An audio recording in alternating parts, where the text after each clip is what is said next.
And we are live. Hey, everybody. Hi, everybody. Hey, Victoria. So glad to have you here. So nice to be here. Thanks for having me. This is awesome. This is so much fun. If you guys are on the live, give us the hashtag live. If you're on the replay, give us a hashtag replay. I am Haley Gray, and this is my dear friend, Victoria Bentley. And we're going to be talking about why building your dreams is important. Why, I mean, like, seriously, why do we do this whole dream thing, building thing? You know, it seems like I've been kind of beating a dead horse a bit lately. And hello, Melanie. Good to see you. You Hi, know, Melanie. you're on the live. It's a lot of fun to connect with people. And, you know, to me, building your dreams is so important. And it really matters to our lives because it's our quality of life, it's our lifestyle.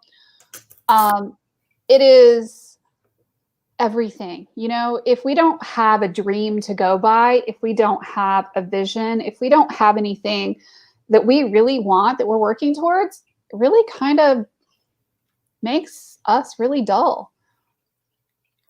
I take it that, and see you five and raise you 10.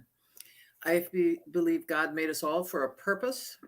Each one of us is unique, and we are here to fulfill that purpose, whatever that is.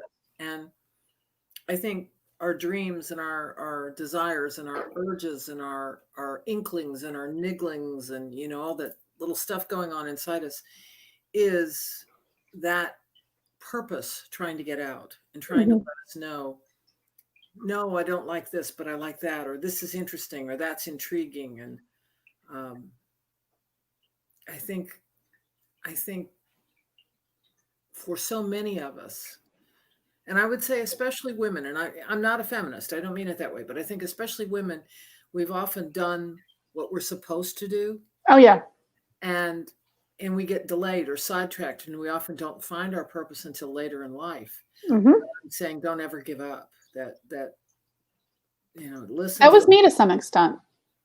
tell me. Well, you know, I've got four kids. So they're 22, 19, 17, and 13. What I haven't always shared is that my second and my third children were kind of surprises. They were birth control children. And I had my first child 3 months early. She spent 2 months in the NICU. I had my second pregnancy. I spent 6 months on bed rest. Mm. Um, Great deliveries. The whole pregnancy thing really sucked. Um, and, you know, after spending 6 months on bed rest with that second child, I was done with having babies. I was not going to have another child. Um, so when I wound up pregnant with the third one, I was actually already at that point where I was studying to go back and go get my master's and get my MBA. And I was very clear that that was what I was going to do. And lo and behold, I was pregnant with number three. And the doctor said, huh, that's not supposed to happen. Surprise. Oopsie. So, yeah, it was a surprise. And, you know, I postponed my dreams. I worked in corporate for another almost 10 years Wow. until I, you know, could go back and my kids were of an age that I could arrange childcare and all of that. And I was 39 before I went back to go get my MBA. And it was all of the, you know, the comments from my management about, well, you're never going to stay here. You're never going to, you know, you're going to leave. And I'm like, no, I'm not planning on it. And then it eventually became a self-fulfilling prophecy for me. And, you know, because my dream was to work my way up the command, the chain of command in corporate. And sure enough, as soon as I went back to go get that master's degree, I started getting a ton of attention at work and a ton of promotions. It's not like I changed fundamentally who I was, but suddenly they were paying attention. And, you know, I very much delayed what I was doing because I was pregnant and I was having children, you know, and um, I fortunately didn't delay because I was taking care of my parents, but that could have also been a factor as well because I was responsible for both of my parents. And my dad needed 24/7 care right after my mom died, which was, of course, right when I started the program at Duke. So it's really, it's been a thing for me to delay and wait and try to find the right time, you know, to do something that was for my career, for my dreams, for my vision of where I saw myself going. And being an entrepreneur was not necessarily something I saw myself doing. Y'all can laugh. Yeah, Melanie, that's an interesting comment. My husband and I are both introverts and trying to find a business for him. He's retired Army, 30 years, and thank you for his service. He's in a huge rut and not happy at his current place. He thought about fitness training, but with COVID and gyms going under, he feels that dream died. Yes and no. I know people who are doing a lot of one-on-one personal training who are doing super duper well, actually, who actually have more private training clients now than they did before, or they've pivoted online successfully. Yes, there are a lot of big box gyms, some of which I've worked with that have really, really suffered financially or lost branches or gone under entirely. But not the Senate and congressional one, I hear. Yeah, not those, right? Well, but the ones that do a lot of personal training that rely primarily on that personal aspect, and that work one-on-ones with clients have done that badly. And gyms were just allowed to fully open here in North Carolina. Not that they haven't been running undercover for a few months now, but I don't know that it's all as doom and gloom as he thinks, and I think that it's important to really, get to know the market and think about what it is that you really, really want. If you're building a business, it takes 1,023 hours a week. And, pick something carefully and wisely, not just because it happens to be there.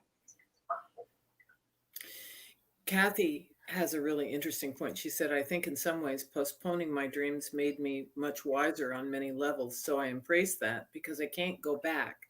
I wasn't clear on my dreams, but clarity is happening now. I am grateful.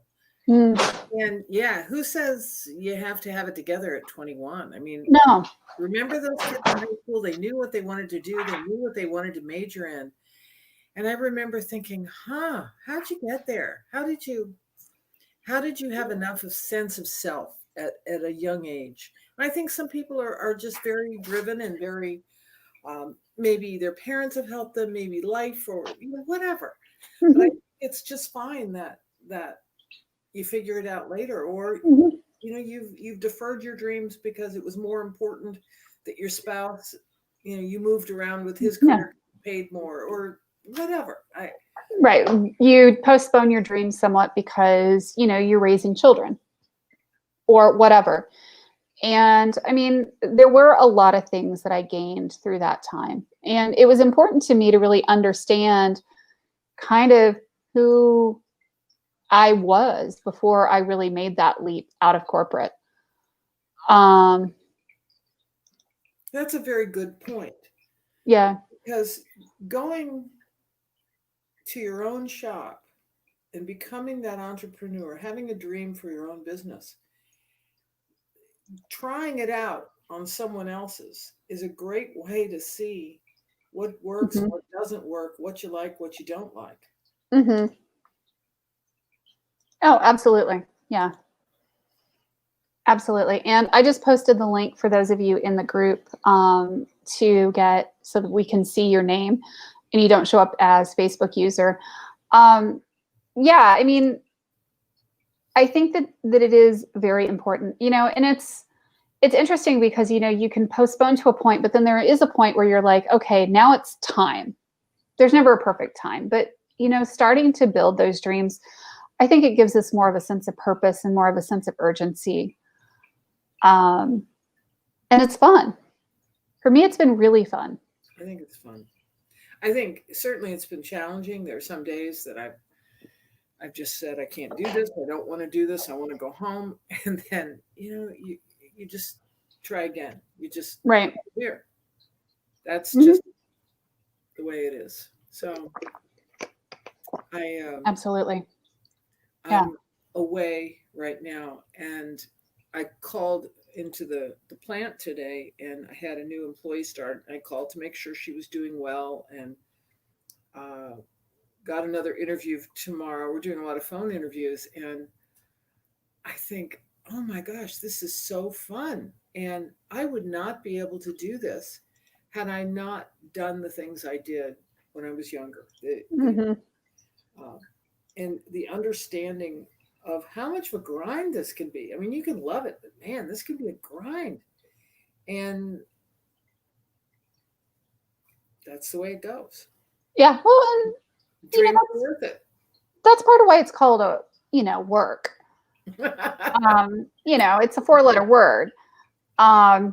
It is a 4-letter word after all. I mean, but seriously, because it's not like you're going to enjoy every single step of building a dream. And I think that's part of like the misconception that people have about entrepreneurship is that it all has to be fun. And if you don't like what you're doing, then, hire somebody else out to do all the things you don't want to do.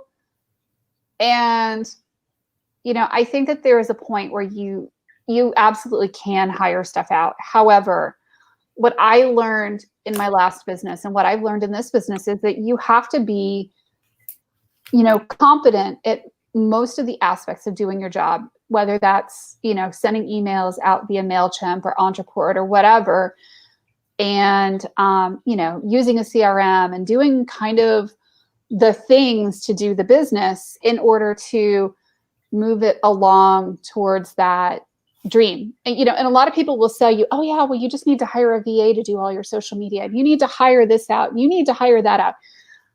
Dude, get your hands out of my pocketbook.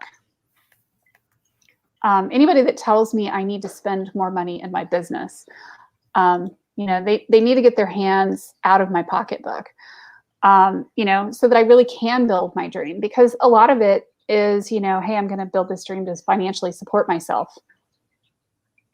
And when I'm spending a ton of money on things that I don't desperately need or that aren't super duper important in my business, then that's money that's not going in my own pocket. But I look at a couple of things. I have a very technical business now. I have a business that requires a lot of engineers. Yeah. I'm not an engineer. Oh, absolutely. And I'm thinking about a friend of mine, an acquaintance, a business acquaintance, I should say. And she and her brother are now running the family business, like my brother and I are. This was very interesting. She and her brother, if they were to be given the reins of the business, Dad said, okay, you're going to be this kind of engineer and you're going to go to this school. You're going to do it for 10 years, and I'm going to see how well you're doing it before I turn it over to you. And I think, wow, obviously she really wanted that as a dream. She really wanted right. Yeah, absolutely. Because there were a lot of caveats in there. And many people don't have the discipline to do that, or the patience that the pot at the end of the rainbow might not show up till you're 50. Right. And that's okay. I think many people don't have the patience to be entrepreneurs and don't have the patience to dream. And I used to say to my stepchildren, what do you want to do? And the answer was always the same: I have no clue. And I'd say, what can you do to sort out what you might like to do? And in watching them, and in watching so many friends' children, with certainly with some exceptions, is the biggest crime was that people didn't dream big enough. Well, if I do this, I could be okay. And I said, yeah, and if you do this, you could be terrific. And many people aren't willing to take those risks, or aren't willing to see themselves as winners, as successful. Close your eyes, see yourself in that car, see yourself in that house, see yourself on that vacation, see yourself on that airplane. And people say, oh, that's just voodoo. That's just ludicrous, right? Yeah. And it isn't. And I but it's also making the decisions that you're going to have to make in order to make yourself be able to drive that car or, Yes. live in that house or do the things, because you have to pursue certain types of education to do certain types of things to live a certain type of lifestyle in a lot of cases. Or, you have to start to kind of suss out the path towards getting something. You can't just like dream about driving the car, but you're working at McDonald's. Right. You have to dream about driving the car and saying, okay, now what kind of education am I going to be? What do I have to give up to get there? And a lot of people aren't willing to give anything up. You might have to give up all your weekends for the next 3 or 4 years to get a degree done. And you might have to give up every spare dime you've got to get through school so that you're not saddled with $250,000 debt, which a lot of the attorneys I knew coming out of school had $250,000 in debt. 40-year-olds living with their parents because they couldn't get mortgages because their debt ceiling was so high. But I think for me, when we talk about dreams and something that I want to share that has been extremely important in my life was the visualization of exactly what it is I want. And it isn't just, oh, gee, I want to be a lawyer. I could close my eyes and see the building that my law office was going to be in. I could see my office. I could see me driving to work. I could see it was very, very persistent, very every day. I would see myself doing that. And I realized after working in the law for a few years, I hated litigation. I hated it. And I would go to court and I would do support hearings and I would do custody hearings and I'd do it. But trial work, I'd puke in trash cans. I hated it. And so I looked for someone who hated what I did. Right. Who loved going to court. And there were so many of those people who just, oh, please, just let me go to court. I don't want to sit. I don't want to talk to clients. I don't want to deal with this. Just let me go to court. And it's like, okay, let's get married. And you'd find those people and they'd come to work with you. And it worked really well. But I think in the dreaming big, it is, I don't think anyone should be ashamed or embarrassed or, well, I could never have that, or, well, that couldn't happen. I think I look at somebody like Elon Musk. Elon Musk got there by dreaming really big, by having a lot of confidence and knowing with hard work and discipline, he could do it. And Richard Branson with Virgin Atlantic and all of his space stuff, and Ralph Lauren, who, I mean, here we are in America, and he went from the garment industry in New York. His name, I think, was Ralph Lipschitz. And he went from that to the absolute arbiter of style because he dreamt really big. And I think that's the place to start. Well, it's not just dreaming big, but it's having the chutzpah to go out and reach out and grab it and get it. Because it's not just about having the dream, but it's about building the dream, reaching out with both hands and going for it. Because, if you think about Elon Musk, if you think about these Richard Branson, you think about these really big names, what they all have in common is that they did the work to get there. I mean, smaller example in my house, my younger daughter sold 22,000 boxes of Girl Scout cookies lifetime. Crazy, right? A lot of cookies. It's a lot of cookies. I've had over 150,000 boxes of cookies go through my garage. But she started as a first grader because she wanted to sell a crap ton of cookies. And she had a vision that she was going to go to that swimming party. And she sold 500 boxes as a first grader. And I was like, oh my God, this kid is crazy. But it was really eye-opening for me as a person to see, oh my gosh, when we don't impose limits on ourselves or on our kids in the same way that say, oh, well, you can't do that. You'll never be able to do that. Miraculous things start to happen. When my mother was dying, and my mother was a very buttoned up, very reserved, very proper, um, formal, very formal woman, Mm-hmm. and said to me on her deathbed, "You took so many risks, and I was always afraid for you." I mean, she was a better safe than sorry, or like, "Oh, don't go into the deep end" kind of person. She just sit there, be good, be quiet, and it just made me nuts. And she said to me, "You took so many risks, and I always feared for you that they wouldn't turn out and you would Mm-hmm. be heartbroken." And so her intentions were good. She didn't want me hurt. Right. It wasn't That's what our helpful. loved ones do, is they don't want us to get hurt. Right. And it isn't helpful, because if you don't get hurt, you don't grow. You don't move forward. Mm-hmm. But she said to me how amazed she was that all those risks, that how many paid off, Mm-hmm.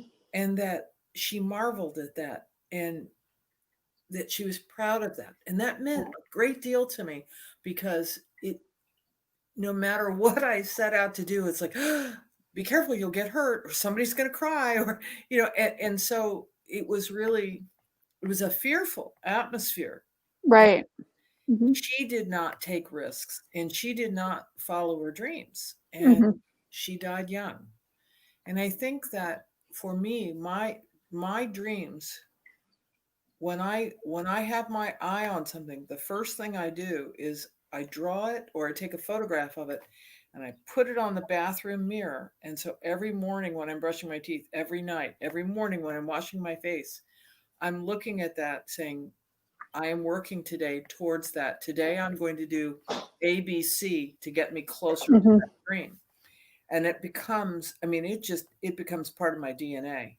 And that has really worked for me, to to see it, to be grateful for it, to speak Mm-hmm. about it as though it has already happened. I thank you for that house. I thank you for, whatever, that degree. Mm-hmm.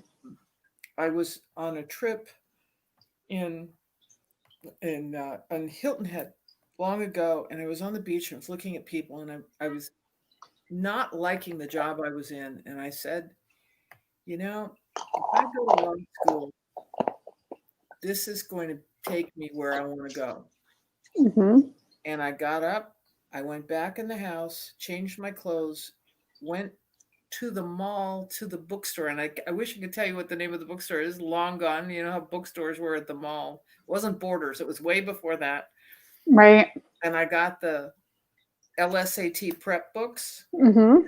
and went back to the beach and started reading. And that summer, just a few months later, I took my LSATs, Cool. and yeah, and I was in law school the next year. It went very quickly, and you got to follow those dreams. You You do. you got to listen. I think that if you if words of wisdom are given to you, let's call it words of wisdom. Mm-hmm. If the still small voice is whispering in your ear, you need to do X, Y, Z, and you've asked for wisdom, and you don't act on it, I think Mm-hmm. that little voice goes away. I think Absolutely. I think those are gifts. You got to work with them. Mm-hmm. Oh, I agree. I mean, I think that, those are nudges. You know, we need to listen to those nudges and, take action on them. And sometimes they're the best ideas. Sometimes they're the absolute worst ideas. Sometimes they involve a, hey, y'all, watch this kind of moment. But, yeah, to me, it's always that, that little voice that goes, hey, try this. And you're like, oh, let me go try that, see what happens. I think that's neat. That's always fun. Now, Melanie says she has a side venture that she's working on. Yeah, I'd And love to know more. yeah. And Haley, we got to get people registering for the summit. Tell me about it. It is next Thursday, Friday, and Saturday. And it is about building your dream business online, because so many of us are pivoting to online. We're dealing with our business in the world of COVID. And we're going to be talking about a lot of the things that we've been talking about tonight, actually. What is a dream business? We're going to be talking about goal setting. We're going to be talking about money mindset. We're going to be talking about, managing stress, keeping relationships. We're going to be talking about a lot of the more tangible things that go with business too, getting those speaking gigs. And hey, Farah, good to see you. We're going to be talking about video and using video to promote yourself. We're going to be talking about PR and leveraging PR, which is a huge deal in my book. We're going to be talking about finances, because so many times we can sink our businesses on the finances. And I see a lot of financial advice that's bandied about, especially in the online space, that will sink a business pretty darn fast. Well, like you said, there's always somebody with their hand in your handbag. Oh my gosh. Hey, get this piece of software, spend that, go buy the other. Oh my gosh, right? AppSumo is like a candy store for website people and, us small business owners. And it's really easy to blow your entire paycheck, on AppSumo. And I know people who have, and they're like, I got this great deal on this new software. And I'm like, but did you need it? But it's new. It's great new software. It's shiny. It's new. It's very shiny. Yes. And then we're going to be talking about Facebook groups and holistic marketing. And we're also going to be doing a special guest appearance on Friday night. We're going to be talking about getting clients on social media. So it's a lot of fun. And the Friday night is a VIP session that is open to our VIPs. So Melanie says, I'm a product influencer for health and wellness products for energy, focus, weight management, and sleep. I do sampling to people I run across and follow them. Cool. Yeah, it is a lot of fun to do, health and wellness products and share things and do the things, with our side ventures, and eventually maybe grow them if they feel like growing. Well, and if you have something that's going to make somebody's life better, I mean, how cool is that? Yeah. If you feel passionately about it. I see people get into side hustles a lot of times that they don't feel particularly passionate about, and they don't particularly enjoy it. And I mean, yeah, you can go drive Uber or Lyft. Sometimes it's actually amusing to do that. But you really got to think about, how you're spending your time, and, is it really a good use of your time and a really good way to, spend it. And Farah says, oh, how I have fallen for those shiny things, this coaching, this training, that training. Oh yeah. Mm-hmm. Yeah. The shiny new website, the great new funnel. One of the biggest promises I see in the online world is the one funnel away kind of thing. Yeah, just run ads to this funnel and you'll make $1 million. We have so many people who have done it. Every once in a while, somebody gets lucky out of the 10,000 people that have done it. It's about work. Like you said, it's never that easy. You're going to have build the dream, and you're going to have to work the dream. Oh, yeah. Yeah. And I think people are sometimes surprised when they talk to me. They're like, yeah, you're this influencer and you've got this huge platform and you say boo and everybody buys. And I'm like, I wish it were. Mm-hmm. People do buy, when I make recommendations, but it's not at that like people are like, rats off a ship kind of a thing. Yeah. Yeah. I mean, we do learn, right? And you do benefit from some of them. And you also understand, maybe what you shouldn't buy and when you shouldn't buy it. Yeah. And thank you for sharing that, Farah, because, I think that that's part of being a business owner is learning what you do need to buy and what you don't, and when when you should know the difference. There's probably some kind of saying there. Yeah. So cool. Yeah. You only did it because you believe in the products, hoping to use this platform to build my confidence and find a way to use my degree. Yeah. And that's an important way to start, you know, and then you may find a way that you can leverage your degree otherwise. So pretty cool. Yeah, I mean, and there's always ways to connect with people and build a business using, you know, wholesale and all kind of stuff. I could go down a whole rabbit hole on ways to grow a business because that's what I do. I grow businesses. I think for me, and I don't know about everybody's, you know, I'm talking about for me. I thought one of the most important things was to have a mentor Mm-hmm. and someone who wasn't a competitor, but somebody who had a vested interest in Mm-hmm. being a helper. You know, let me tell you Yeah. how I handled this, or let me tell you how I manage money, or let me tell you how I handle. Mm-hmm. And that's a lot of my job as an owner is saying, are we going to go down that rabbit hole, or are we going to Right. buy this, or are we going to hire that person, or Mm-hmm. and you got to be really careful about that. You hire too many people and then production slows down. What are you going to do with them? You still have to pay them. Mm-hmm. Yep. Absolutely. Yeah. And Melanie says, I'm inundated with ads for all sorts of products, ads, funnels, et cetera, since being in this group. It's changed your whole newsfeed. Yeah. You know, so I'll give you guys a cutesy little tip for changing your newsfeed. If you're in the mood to do it. And I sometimes do this when I'm feeling like altering what I'm seeing on Facebook and changing things up and maybe seeing a bit more of my dream board. I'll go car shopping and I'll go look for a Lexus, or I'll go jewelry shopping, or, you know, whatever it is that I'm feeling like fantasizing about, travel, shopping, cruises, you name it. And lo and behold, because of the wonders of social media and pixels and all of this retargeting, I get those ads in my feed for a good week or two.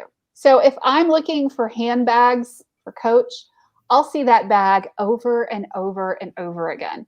And just to make sure I keep seeing those Coach bags, I'll keep going back to the website. And it's so hard when they keep popping up to keep saying no to yourself. They know that. They're masters at it. Oh, absolutely. But I just enjoy browsing. And I keep laughing. I almost keep falling for the whole like shopping thing. But you know, and handbags. And let me tell you guys, I am such a handbag fanatic. But this is my whole handbag these days. Oh I my God. carry a wristlet around with my, you know, my driver's license in it. You know, the whole thing. There's my whole wallet. I don't even carry a purse. I probably should with my EpiPen, but I'm not, because I don't want to set something down somewhere when I'm out. So it's actually been much easier to talk myself out of buying anything, because I got like 4 new wristlets earlier this year from a consignment sale. So yeah, you know, but it's fun to go window shopping. Or if you need to see more bears or cats or cat toys, go to Chewy. You know, you can really mess with your feed by going out to various sites and going looking for stuff for fun. Go to Pinterest and have a whale of a time. Look at all the pretty jewelry and all the clothes. Or start looking at Rolls Royces and Bentleys online, and then your phone starts ringing. Mm-hmm. Mm-hmm. Nice. Yeah, see, I don't want to do anything quite that obtrusive. I'm not going to put anything that involves like entering my data out online, but I don't mind retargeting for ads.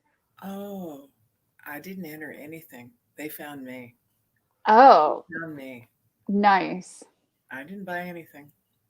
My name is Bentley. I think I should have one. I'm just saying.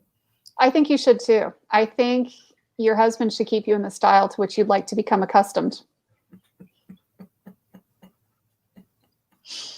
Let me know how that's working for you. I will. I will. Same here. It's going about the same here. GT, navy blue, camel interior. Just saying. What? Go through the details again. Continental GT Bentley, navy blue, camel interior, Oh, nice. fastback. Mm-hmm. Absolutely. Yeah. And you can look for all kinds of things online and totally change up your feed. You can really mess with them good. Start looking for houses. You'll see the prettiest houses come popping up in your feed. My husband used to call me Crow because I liked shiny things. You know how crows toward shiny things, they steal jewelry and whatever, and they fly away with it. Yeah, or raccoons, right? Yeah, but you called me Crow. Oh, nice. Hey, Mark. Yeah, no, I get it. How, yeah, you can totally play with your social media feeds by doing that. And it totally horks up the ad systems, especially when you're giving them buyer signals and you actually don't have any intention of buying. Anyway, this has been a lot of fun tonight. I thank you for joining me. Yeah. So if you guys have not gotten your tickets yet for the summit, I encourage you to register. We start next Thursday morning, bright and shiny and early. It's 10 a.m. to 5 p.m. And, we're going to be really tackling this whole building an online business. And it's going to be so much fun. And there's going to be networking opportunities, and there's going to be so much cool stuff going on. And honestly, I think you'll leave a little bit happier and a little bit richer, and it's a lot more fun. I'm going to post the link up here. I'm going to post it up in the banner for just a second. I encourage you guys to get your tickets because they're only $27. A lot of people are like, "Oh no, it's just really too expensive." Like, guys, it's $27. If you don't have, and I'm looking at my picture and I'm kind of shocked because I just changed my headshot. So if the budget is not permitting, scroll all the way down to the page, to the bottom, the very, very bottom of the page, and underneath the schedule, there is actually a scholarship button.